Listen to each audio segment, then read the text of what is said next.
Vladimir Putin još jednom je dokazao da Zapad ne može da slomi rusku ekonomiju sankcijama. Umesto kolapsa, Moskva je osmislila sofisticirane načine da zaobiđe ograničenja, preusmeri trgovinske tokove i nastavi da ostvaruje milijarde dolara prihoda. Dok su zapadne zemlje uvele desetine paketa sankcija sa ciljem da oslabe rusku privredu, Putin je uzvratio pametnijim strategijama, koristeći posredničke zemlje, prepakivanje robe i paralelne trgovinske kanale.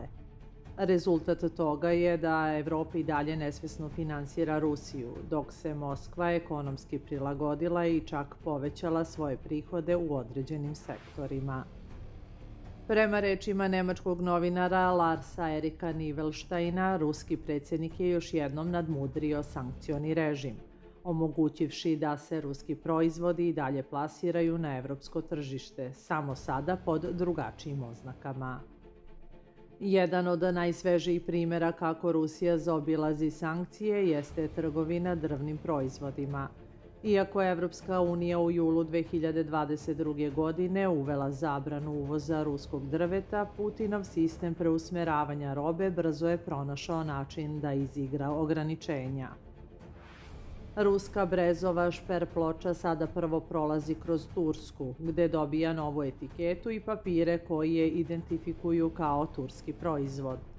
Na ovaj način ruska roba legalno ulazi u EU, a prema podacima Moskva je od početka sankcija samo kroz ovu šemu zaradila oko 1,5 milijardi evra. Nivelštajn ističe da se ovakve šeme ponavljaju stotinama puta i omogućavaju Moskvi da nastavi izvoz sirovina i proizvoda, dok evropske kompanije, bilo svesno ili nesvesno, nastavljaju da ih kupuju.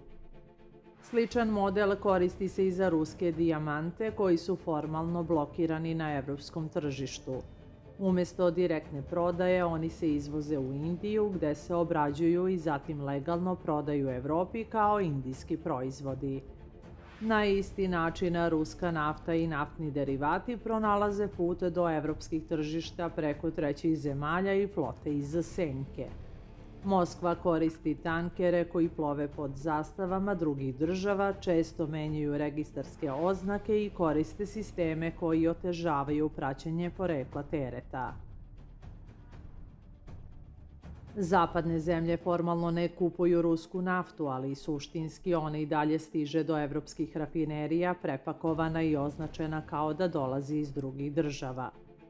Turska, Indija, Kina, Ujedinjeni Arapski Emirati i druge zemlje nisu pokazale spremnost da se pridruže sankcijama, već su čak povećale trgovinu sa Rusijom. Putin je time osigurao da se Moskva ne nađe u ekonomskoj izolaciji, već da zaobiđe sankcije i istovremeno proširi ekonomske veze sa novim partnerima. Evropski lideri sada su suočeni sa neugodnom realnošću. Sankcije koje su trebale da oslabe Rusiju nisu dale željeni efekat. Putin je, koristeći globalizovane trgovinske tokove i pragmatične odnose sa zemljama koje ne priznaju zapadne sankcije, uspeo da stabilizuje rusku ekonomiju i održi budžet u suficitu. Dok je Zapad očekivao pad rublja i kolaps ruskog tržišta, Moskva je naprotiv uspela da očuva ekonomsku stabilnost. Ruska industrija je čak povećala proizvodnju, a prihodi od izvoza ostali su na visokom nivou. Zapadni novinari poput Nivelštajna sada izražavaju frustraciju što se sankcije ne sprovode efikasno i što evropske kompanije i dalje, direktno ili indirektno, kupuju ruske proizvode. Ova realnost pokazuje da ekonomski interesi često nadjačavaju političke odluke, a Evropa je nesvesno nastavila da finansira Moskvu, dok istovremeno pokušava da je ekonomski oslabi. Umesto da oslabe Moskvu, sankcije su primorale Putina da pronađe alternativne trgovinske puteve i ekonomske saveznike.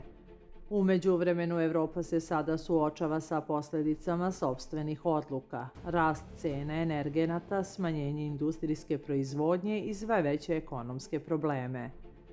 Putin je ponovo pokazao da je strateški korak ispred Zapada, dok sankcije koje su trebale da ga oslabe sada izgledaju kao još jedan neuspešan pokušaj kontrole globalne ekonomije. Kako sada stvari stoje, zapadni plan da ekonomski uništi Rusiju nije uspeo, dok Moskva nastavlja da ostvaruje profite upravo zahvaljujući mehanizmima koje joj je Zapad nesvesno omogućio.